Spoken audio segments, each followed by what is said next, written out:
नमस्कार, जय हिंद, वंदे मातरम। मित्रों, शुरुआत करते हैं आज की वीडियो की। दोस्तों, आज का वीडियो है इजराइल और ईरान की लड़ाई के ऊपर। जी हाँ भैया, इजराइल और ईरान की पेलम पेल लड़ाई हो रही है, युद्ध चल रहा है। अभी तक रूस और यूक्रेन का युद्ध था, वो अभी खैर खत्म नहीं हुआ। इसके अलावा इजराइल और ईरान की लड़ाई शुरू हो गई है और उसकी चर्चा अपने देश में बहुत ज्यादा है। इतनी चर्चा शायद इजराइल और ईरान में नहीं होगी इस युद्ध की, जितनी चर्चा अपने देश में इस युद्ध की हो रही है।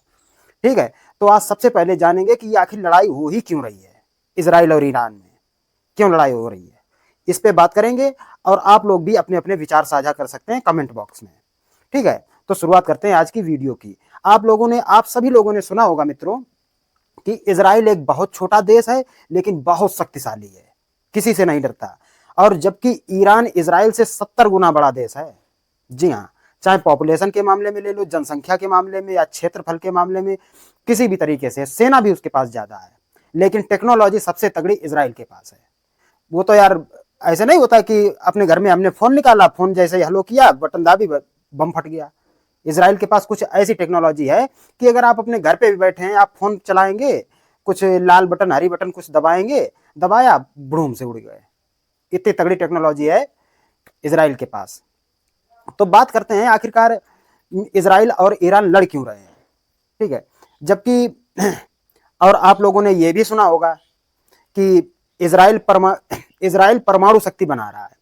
अभी तक जो भी 57-58 जो कंट्रियां हैं, जो बोलते हैं मुस्लिम कंट्रियां, 57 कंट्रियां, कोई नहीं बोलता, सिर्फ पाकिस्तान बोलता है कि हम 57 भाई हैं, हम 57 भाई हैं। अब ईरान के ऊपर मार पड़ रही है तो पाकिस्तान नहीं बचाने जा रहा। वैसे तो भाई है, नहीं जाएगा, जानता है कि हम जाएंगे बचाने, हम पूरा बम मारेंगे तो उसका कुछ नहीं होगा, और वो एक पटाखा भी फोड़ देगा, हमारा सत्यानाश हो जाएगा।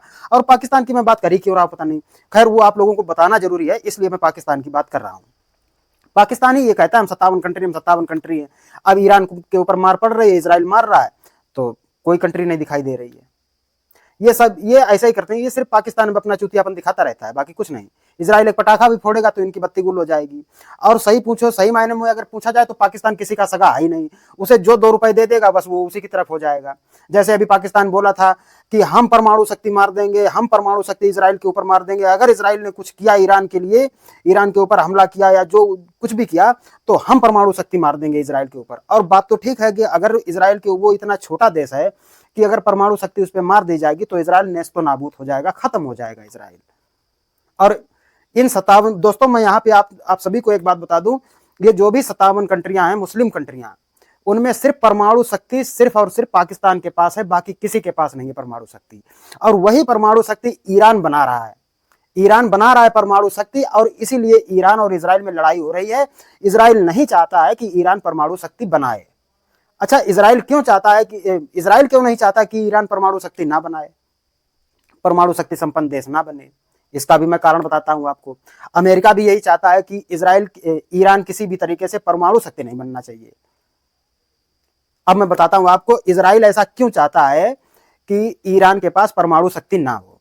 तो शुरुआत करते हैं दोस्तों, इजराइल से शुरुआत करते हैं। इजराइल बना था सन 1948 में, 1948 में इजराइल को जो स्थापना हुई थी, इजराइल जो देश बना है वो 1948 में बना था, 1948 में। ठीक है, इससे पहले शायद वहां ब्रिटिश शासन हुआ। मैं आपको यहाँ पे बता दूं, मैं यहाँ पे कोई बहुत बड़ा इतिहासकार नहीं हूँ। ठीक है, जो भी जानकारी मेरे पास है मैं वो आपके साथ शेयर कर रहा हूँ, लेकिन जो भी मैं थोड़ी बहुत जानकारी दूंगा वो पक्की और पुख्ता होगी। तो 1948 में बना था इजराइल, और इजराइल को बनाने में बहुत बड़ा हाथ था ईरान का कि ये एक देश बने उस समय। तो इसमें इजराइल और ईरान में बड़ी घनिष्ठ मित्रता भी थी, अच्छे संबंध थे, कहने का मतलब। बड़ी घनिष्ठ मित्रता थी या नहीं थी ये तो मैं नहीं कह सकता हूं, लेकिन अच्छे मित्र थे, और ईरान का बहुत बड़ा हाथ था इजराइल बनाने में।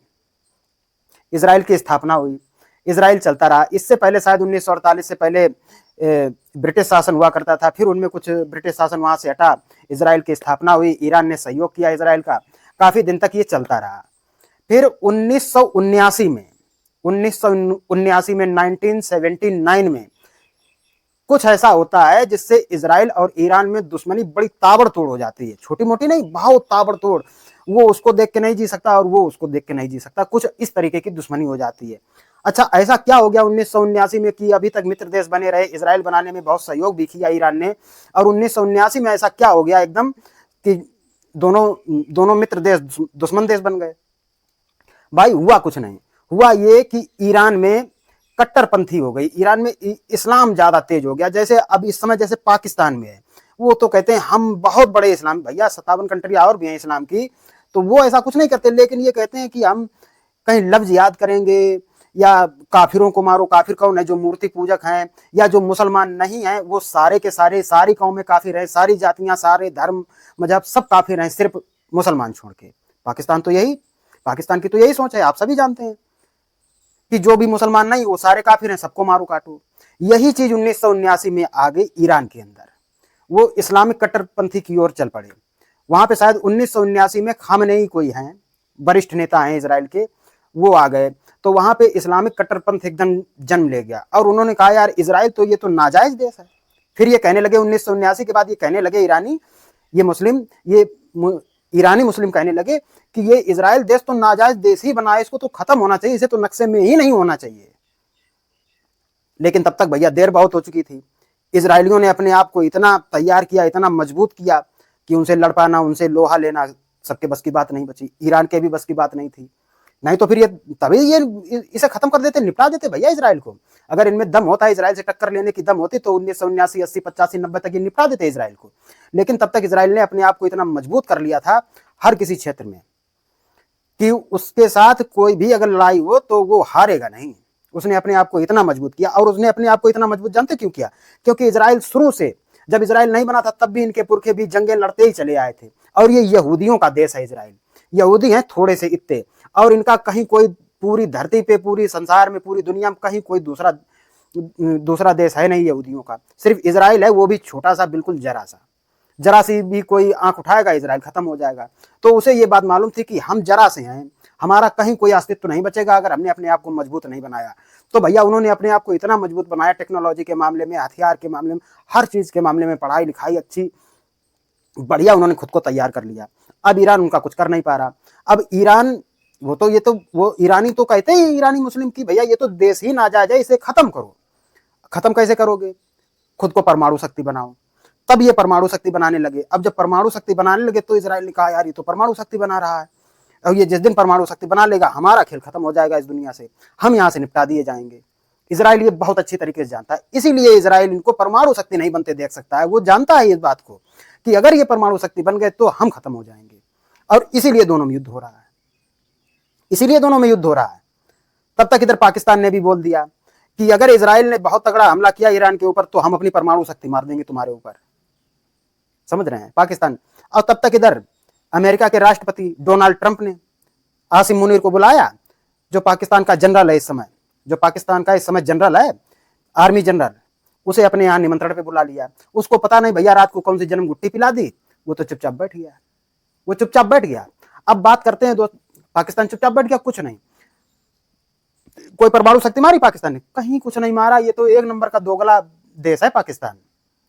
उसे कुछ दिया होगा, रुपया पैसा कुछ थमा दिया होगा, कुछ लॉलीपॉप कुछ दे दी होगी ट्रंप ने आसिम मुनीर को। आसिम मुनीर चुपचाप अपने देश में आया, बैठ गया।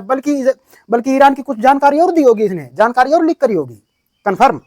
अब बात करते हैं नुकसान किसका ज्यादा हो रहा है, कौन ज्यादा मार रहा है। अब अपने देश में तो यहाँ या तो कुछ लोग कह रहे हैं ईरान बहुत मार रहा है इजराइल को, ईरान बहुत मार रहा है इजराइल को। यार युद्ध है, मारे दोनों तरफ से जाएंगे, किसी तरफ कम मारे जाएंगे, किसी तरफ ज्यादा मारे जाएंगे। इजराइल ने अपना एक टारगेट सेट कर रखा है कि हमें सिर्फ इनकी परमाणु शक्ति तबाह करनी है किसी भी तरीके से। उसने ऐसे सटीक निशाने मारे, वहां के जितने भी परमाणु शक्ति बनाने वाले जो साइंटिस्ट थे, वैज्ञानिक, उनको मार दिया, बड़े बड़े जनरल मार दिए उसने।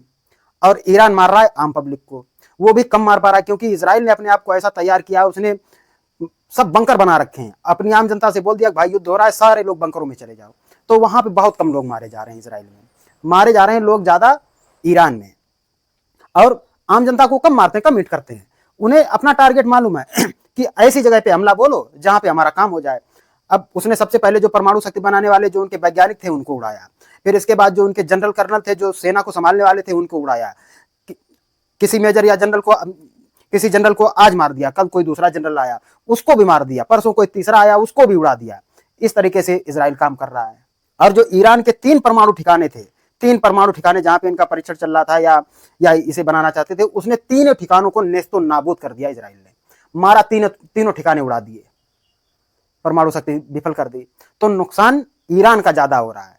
वहां पे आम पब्लिक मरेंगी 10-20, वहां से ज्यादा गिनती भी नहीं आ रही। इसराइल में ज्यादा लोगों के मरने की गिनती भी नहीं आ रही, 40-50, 30-35 ऐसे लोग मारे जाने की खबर आ रही है।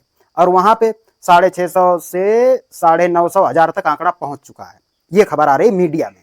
बाकी हकीकत में कितने मारे गए हैं दोनों तरफ, मैं भाई आपको कुछ नहीं बता सकता इस विषय में, हकीकत में कितने मारे गए। लेकिन जो मीडिया पे न्यूज आ रही है, मीडिया पे जो खबर आ रही है वो यही आ रही है कि करीब 950 हजार तक ईरानी मारे गए हैं और अभी 35 से 50 तक इजरायली मारे गए हैं।